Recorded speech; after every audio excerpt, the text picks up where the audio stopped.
Ladies and gentlemen, good day and welcome to the Q1 FY25 conference call of Gland Pharma Limited. As a reminder, all participant lines will be in the listen-only mode, and there will be an opportunity for you to ask questions after the presentation concludes. Should you need assistance during the conference call, please signal an operator by pressing star then 0 on your touchtone phone. Please note that this conference is being recorded. I now hand the conference over to Ankit from Gland. Thank you, and over to you, Ankit. Thank you, Sagar. Good evening, everyone, and we welcome you to Gland Pharma earnings conference call for Q1 FY25. My name is Ankit, and I head investments, M&A, and corporate strategy at Gland. Joining me today on the call are Mr. Srinivas Sadhu, our Executive Chairman and CEO, Mr. Alan, the CEO of Cenexi, our European CDMO business, and Mr. Ravi Mitra, our CFO. Together today, we'll discuss our business performance and address any questions that you may have. We'll begin with the business highlights from Mr. Sadhu, followed by an overview of Cenexi's performance from Alan, and lastly, the group financial review by Ravi. Before we proceed, I'd like to remind everyone that some of the statements made today will be forward-looking and will be based on our current estimates. These statements should be considered in light of the risks that are associated with our business. The call is being recorded and a playback and transcript will be available in due course on our website. With that, I hand over the call to Mr. Sadhu for his opening remarks. Thank you, and over to you, Mr. Sadhu. Thank you, Ankit. Good evening, everyone, and welcome to Gland Pharma's Q1 FY25 earnings conference call. I'm happy to report that we have had a good start to the fiscal year, meeting our expectations and aligned with what we had indicated in our base business and Cenexi. On a consolidated basis, we achieved rupees 14,017 million in quarterly revenue, reflecting a 16% year-on-year growth. This performance aligns with our outlook and is fueled by healthy results in our core markets, along with incremental revenue from Cenexi. Our base business, excluding Cenexi, achieved rupees 10,134 million in revenue, a 14% increase compared to the same period last year. While gross margins remained relatively stable, base business EBITDA margins were at 29% compared to 30% in Q1 FY24. Our consolidated EBITDA margins for the quarter were 19%, impacted mainly by Cenexi, which despite showing improvement this quarter is still on the path to profitability. Shifting our focus to geographical performance, our core markets achieved a 25% revenue growth in Q1 FY25 and now constitute 76% of our total revenues. The US market continued its strong performance with a 27% increase in revenues, primarily due to a healthy volume share of existing products and new launches like Eribulin, Plerixafor, Nelarabine, and Edaravone. Despite year-on-year stability, the US market remains crowded, requiring manufacturers to maintain continued focus on cost competitiveness. The rest of the world markets contributed 20% of our revenue in Q1 FY25, a 3% decrease compared to Q1 FY24. This performance reflects the inherent fluctuations in the business as some tender-led procurements and partners have been delayed to subsequent months. However, the rest of the world markets are expected to grow at a healthy rate on an annual basis. The Indian market made up 4% of our revenue in Q1 FY25, experiencing a 19% decrease compared to Q1 FY24. This performance was by design, and we are currently evaluating various strategic options to determine the best path forward for this business. Moving to R&D, our total expenditure in Q1 FY25 was rupees 489 million, representing 5% of our base business. We filed 8 ANDAs during the quarter and received approval for 7 ANDAs. As of June 30th, 2024, Gland and its partners have filed 356 ANDAs in the United States, with 295 approved and 61 pending approvals. Currently, the company holds 1,708 product registrations worldwide. During the quarter, the US FDA made 2 surprise inspections of our manufacturing sites in Hyderabad. The inspections concluded with 2 and 3 Form 483 observations at Dindigul and Pachimalaram, respectively. As previously communicated, these observations are procedural and do not affect our compliance status. While the generic business is progressing as planned, our biologic CDMO business is also experiencing positive momentum. Our biologics facility in Genome Valley is attracting advanced stage interest from multiple players for contract manufacturing of monoclonal antibodies and novel plasma-based proteins. In addition, we are in discussions with a leading biologics company for a potential strategic collaboration. This collaboration could involve large-scale contract manufacturing of 4 biosimilars with a possible in-licensing opportunity for Gland Pharma in specific markets of interest. Although this discussion is in early stages, it represents promising avenues for Gland Pharma to maximize its value in both CDMO and complex portfolio expansion. We will continue to update you on our progress. Now turning our attention to Cenexi, the business recorded rupees 3,883 million, which is euro 43 million in revenue this quarter, with a gross contribution of 78% and a negative EBITDA of rupees 286 million, which is euro 3 million. We are pleased with the progress made and the positive impact of our cost control and efficiency efforts. While we remain optimistic about the opportunity, I must inform all of you that Cenexi is still a few quarters away from a complete turnaround. Alain is here and with us today to provide a detailed overview of Cenexi's performance. Before passing the call to Alain, I want to reiterate that Gland has had a positive beginning to the year and is on track to achieve its targeted performance amidst expanding business opportunities. We are optimistic about even stronger results in the coming quarters. Thank you, and over to you, Alain. Thank you, Sadhu. Good evening, everyone. Cenexi's performance demonstrated an upward trend this quarter. While revenues increased, we also successfully reduced losses through improved operating cost leverage and continued efforts in managing costs and efficiencies. Our Fontenay manufacturing site near Paris, a significant contributor to overall revenues, has shown continuous improvement in operational performance. We are now realizing the benefits of actions initiated earlier this year, including operational efficiency enhancements, additional weekend shifts, organizational changes, optimized production planning, and maintenance reorganization. As a result, this quarter, the site shipped higher volumes while simultaneously reducing backlog.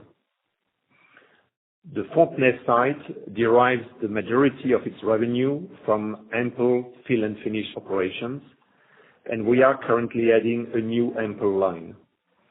This line will be commissioned during the summer shutdown period of August, with commercial production slated to begin in early 2025. We anticipate that this new line will significantly increase capacity, improve customer service, and generate approximately 10 million euros in revenue in 2025. Our site in Hérouville in Normandy is poised for future growth, with significant new business expected from ongoing technology transfer projects. I am pleased to report that these programs are progressing well, and our new aseptic gel line will begin commercial production for a key customer before the end of the year. Our operations in Belgium and in Osny in France remained on track, and we are fully committed to delivering on our business plans for the year as expected.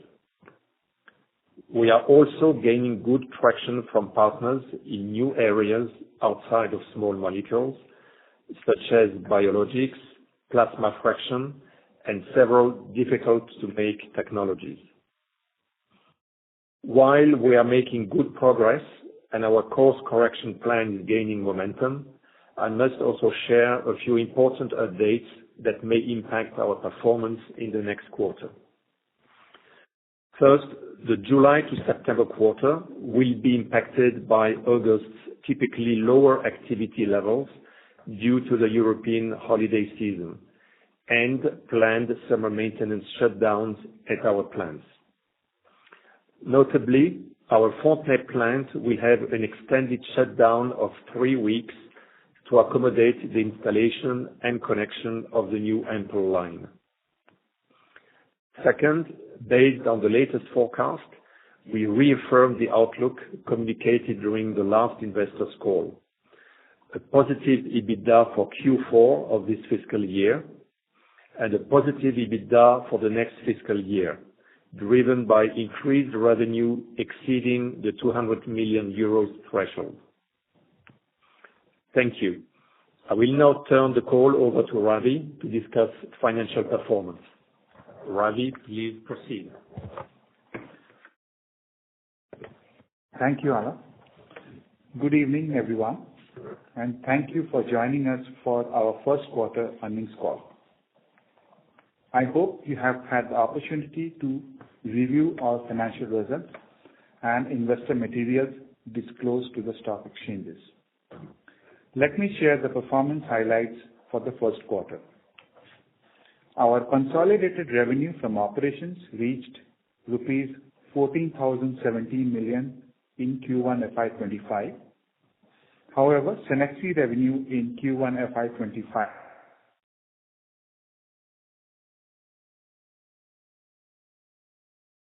Sorry to interrupt, sir. We have lost your audio.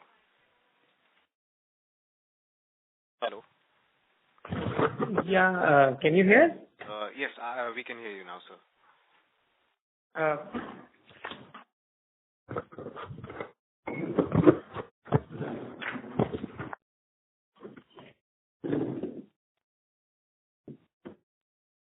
However, Cenexi revenue in Q1 FY25 is not comparable with Q1 FY24 due to acquisition of Cenexi consummated in the end of April 2024.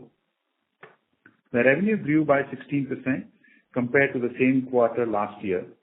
This growth was primarily attributed to the base business, excluding Cenexi, which grew at 14%, led by increase in volumes of existing and new launches in US market. Other income for Q1 FY25 reached rupees 514 million, primarily comprising interest on fixed deposits.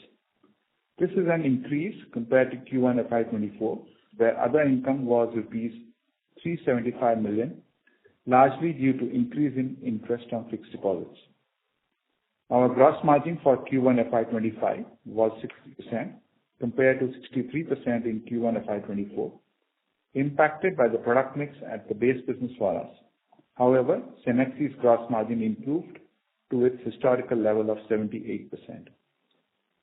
In Q1 FY25, we achieved an EBITDA of rupees 2,654 million, an 11% decrease compared to rupees 2,982 million in Q1 FY24. This decrease was largely due to the consolidation of Cenexi's negative EBITDA during this quarter. Our EBITDA margin for Q1 FY25 stood at 19%, down from 25% in Q1 FY24. Our base business, excluding Cenexi, EBITDA margin remained stable at 29% in Q1 FY25. With the active measures taken at Cenexi, we expect our consolidated margins to improve as Cenexi's turnaround progresses. Our net profit for the first quarter was rupees 1,438 million, a 26% decrease compared to rupees 1,941 million in the same period last year. This decrease was primarily due to the impact of Cenexi. However, the PAT of our base business grew by 20%. The consolidated PAT margin for the quarter was 10%, and the effective tax rate for the base business was 25%. Total R&D expense for Q1 FY25 amounted to rupees 489 million, an increase from rupees 457 million in the same period of the previous fiscal year. This represents 5% of our revenue from operations, excluding Cenexi. As of June 30th, 2024, our total cash and equivalents on a group level stood at rupees 30,488 million, and including the outstanding loans on Cenexi's books, our net cash position was at rupees 27,430 million. We generated rupees 4,277 million in cash flow from operations during the 3 months ending June 30th, 2024, compared to rupees 629 million as of June 30, 2023, due to improvement in cash conversion cycle. The average cash conversion cycle improved, reaching 148 days for Q1 FY25 compared to 233 days in the previous year due to reduction of inventory. We invested rupees 637 million in capital expenditure during the current fiscal year, largely allocated towards upgrading and maintenance capex of Cenexi business. With that, I will now turn the call over to the moderator to open the floor for questions and answers. Thank you. Thank you very much. We will now begin the question and answer session. Anyone who wishes to ask a question may press star and one on their touchtone phone. If you wish to remove yourself from the question queue, you may press star and two. Participants are requested to use handsets while asking a question. Ladies and gentlemen, we will wait for a moment while the question queue assembles. Our first question is from the line of Sayon Mukherjee from Nomura. Please go ahead. Yes, ahead. Thanks for taking my question. So just one question on the US business. There seems to be some slowdown or drop in the US revenues, ex Cenexi, quarter on quarter. So can you just explain the dynamics there and how should we think about in the subsequent quarters? I think the major difference is, I would say, on the milestone. If you see last quarter, we had licensed some complex products which gave a larger revenue. So I would say the decline of US about 14% from previous quarter, 8% is attributed to that. And if you see the quantity-wise, it's 2% lower. And also I would say it's a product mix. We launched heparin back to one of the GPOs, which is a low value, I would say, high volume. And because of the launch quantities, we had to supply lots more quantities. It substituted the other products. So that kind of, I would say, small impact, but it will normalize over a period of time. So we still continue to, I think over the next few quarters, it's normalized numbers. So I would say it's more a quarter impact. Okay. And so my second question is on, your comment on the domestic business, your plans around that, and also acquisitions. If you can throw some light, what are you thinking on both these fronts?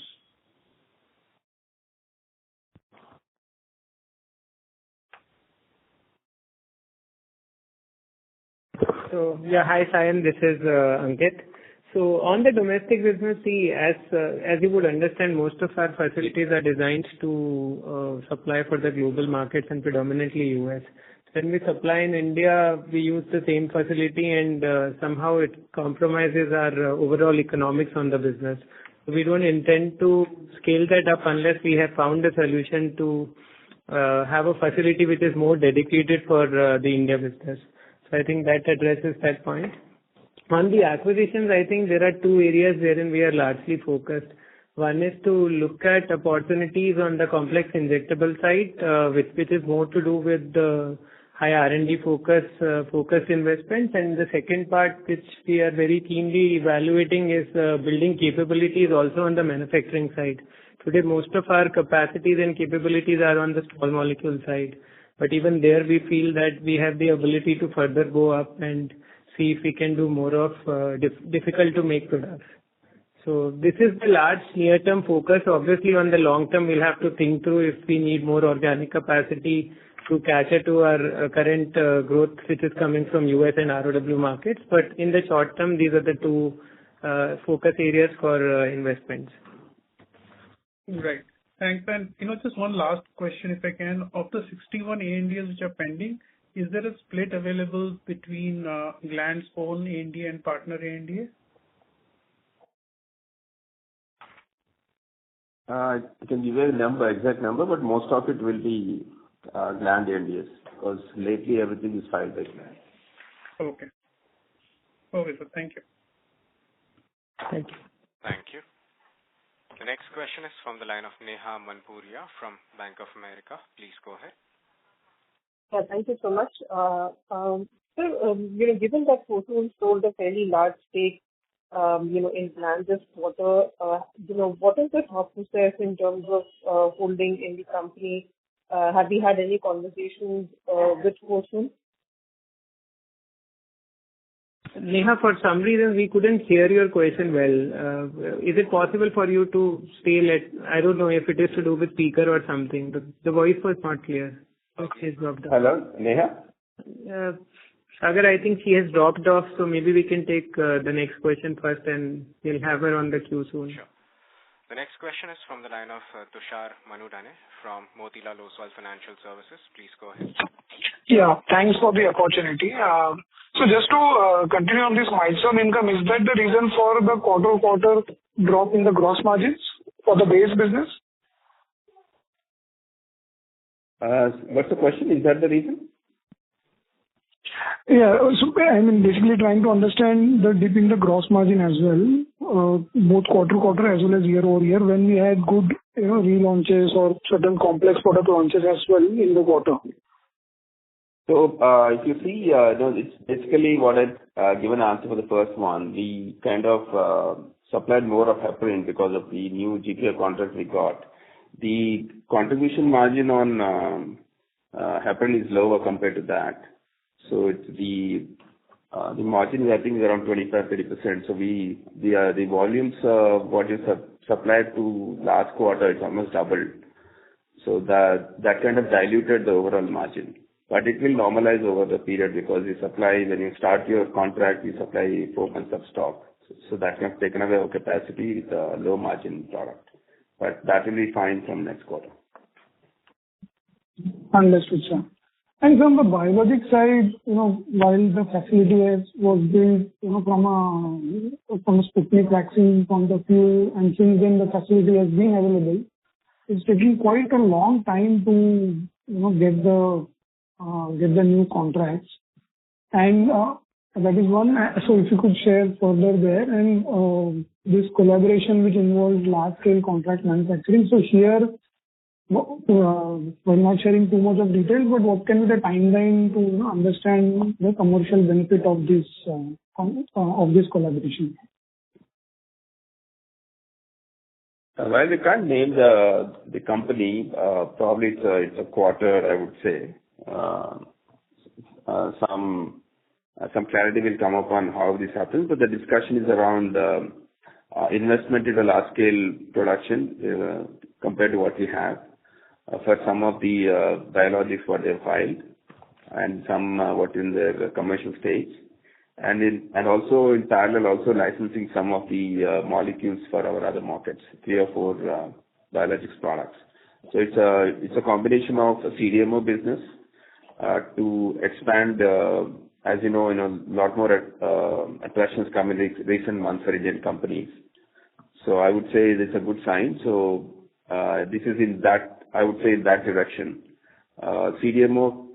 Combination of CDMO business for some of the commercialized and yet to be launched products, and in licensing of some of the molecules which have gone into clinical. So it's a combination of that. So but more clarity we can give you in a quarter or so. Understood, sir. And just extending to this as an industry phenomenon of this Biosecure Act, is that also sort of benefiting us, or any sort of being Chinese promoter company, we are not party to that? Yes, for sure. I think what I just mentioned, I think that also is result of this, I would say, because I think we are seeing more inbounds than compared to before, and they're looking India as a second base for a lot of companies to have to de-risk themselves. So I would say that would benefit for CDMOs in this space. All right, thanks. That's it.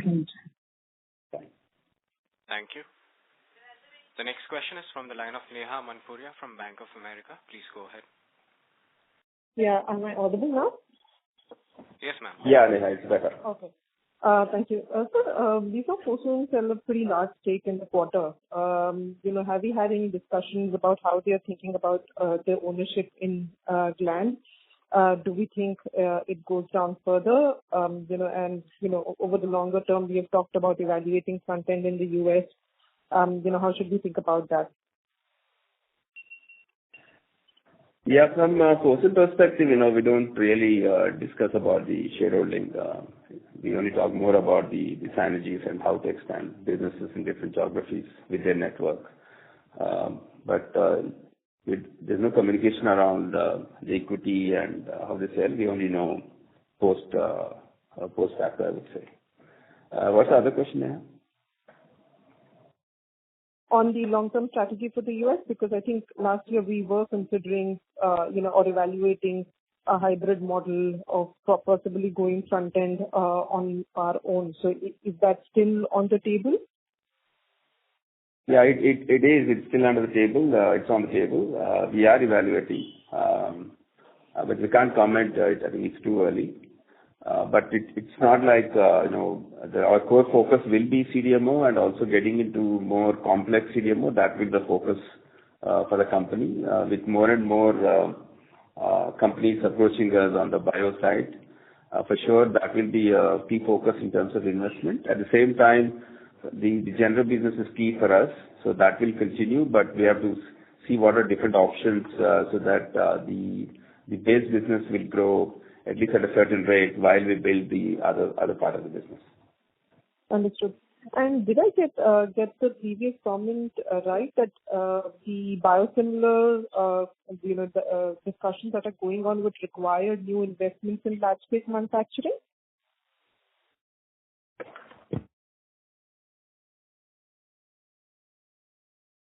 Yes. So while we can take on the CDMO and the smaller scale batches, but this also requires investment to increase the capacities what we have. And since it is backed up by CDMO contracts and also the commercial volumes, so that evaluation is happening. So if it's backed up by that, then we'll work out the investment plan for that as well. Understood. And one housekeeping question, if you could just quantify the milestone and the profit share number for the quarter, please.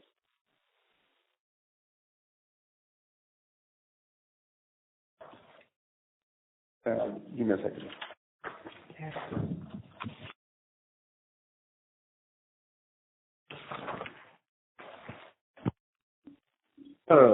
Profit share for this quarter is 10%. This is I'm saying ex NXE, and milestone is 9%. Okay, thank you so much, sir. Thank you. A reminder to all the participants, you may press star and 1 to ask a question. The next question is from the line of Karthik, who's an individual investor. Please go ahead. Yeah, good evening. Actually, is there any one-off from Cenexi in this quarter? No, there's no one-off. So it's a continuous CDMO business, so there's no one-off. Okay. Where do we expect the next leg of growth to come from for Gland? Are we continuing the plasma project and biosimilars which we are discussing in the previous quarters? Yes, that's continued. And also the complex products, we have filed in 6 products till now, so few are good products on that. And, one suspension product we have filed last quarter out of the 7 what we have filed. So that's another growth lever, I would say. And of course, the bio CDMO side, where we're seeing a good traction, including the plasma project. Okay, thank you. Thank you. The next question is from the line of Bino Pathiparampil from Elara Capital. Please go ahead. Hi, good evening. Just a question on the U.S. market. Last couple of quarters, your commentary was very positive in terms of customers coming back, inquiries going up, a lot of demand for products, etc. Is that pretty much as great as of today, or we have seen a bit of cooling off in that heightened the demand over the last couple of months? No, I would say the positive is still there. I mean, it's no different than what you have seen. If you see compared to the last year, it's almost the volume wise, it's gone up by almost 30%. But if you see by previous quarter, the quantity you can't really compare. It's almost same. I think gone down by 2% US. But it's more to do with how many batches you can make on those lines, and it's more a capacity situation on a couple of lines which impacted us a bit. But otherwise, the demand is there, and on an annual basis, we'll still be on target to what we have envisaged at the beginning of the year. Understood. So, last quarter, there was a high element of milestones. So excluding that, this quarter is, can we look at this quarter as a sort of maintainable base on which you will see some improvement as the quarters come by? Yes, I would say so, because, like I said, the milestone income was almost, I think, say 16% last quarter because of some complex products getting licensed out. And, this is not like, it depends on which quarter you license this kind of products, and not every product you are filing a complex product. So, but on an annual basis, I think we're still moderated, and the base business should grow. Got it. One more question on Cenexi. So next quarter, when we say that we will have a 3-week odd shutdown, if I say roughly 1 month shutdown, is it fair to assume that the 2Q revenue will be 2/3 of 1Q revenue? Is that a right way of looking at it? Give me a second. It's not clear.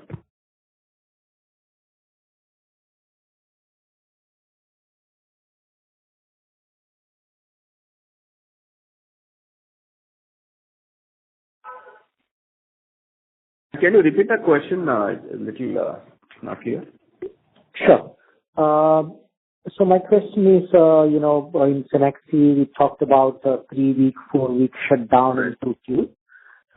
So is it fair to assume that the 2Q revenue would be 2/3 of 1Q revenue there?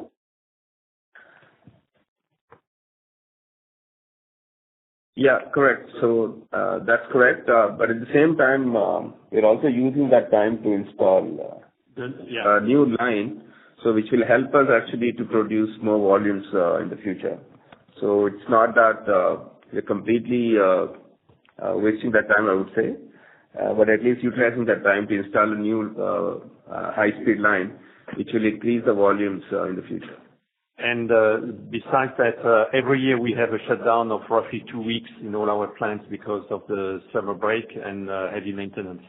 So the actual impact is only 1 week more because of the installation of the new line. Got it. Thank you. Thank you very much. Thank you. The next question is from the line of Rahul Agarwal from Himalaya Investment. Please go ahead. Thanks for the opportunity, sir. Can you quantify the extent of the milestone and profit share component for last quarter versus this quarter? Yeah. So by last quarter, do you mean Q4 or Q1 of previous year? Q4 of FY24. Yeah. Q4 profit share was same, 10%, and milestone was 15%. Okay. And this quarter, the profit share is 10%, milestone is 9%. So there's a gap of 6% on milestone. That's correct. And milestone, I'm assuming all this is 100% gross margin, so it flows straight down. So it affects both your gross margin and EBITDA margin. Yeah, it may not be 100% because there could be some costs related to the batches filed and all, but largely, yes. Got it. Got it. And putting it together, sir, from a full year perspective, what sort of a growth do you see in your base business X of Cenexi for the full year? The mid-teens, that's what we guided. And from a margin profile perspective? From EBITDA, around 32-33. Understand. Thank you so much. Thank you. Ladies and gentlemen, as there are no further questions, I would now like to hand the conference over to Ankit for closing comments. Yeah. Thank you everyone for connecting today. We understand most of the questions are addressed, but if there are any follow-on questions, please do feel free to reach out to us. We'll be available and happy to address. Looking forward to host you the next quarter soon. Thank you. Thank you. On behalf of Gland Pharma Limited, that concludes this conference. Thank you for joining us, and you may now disconnect your lines.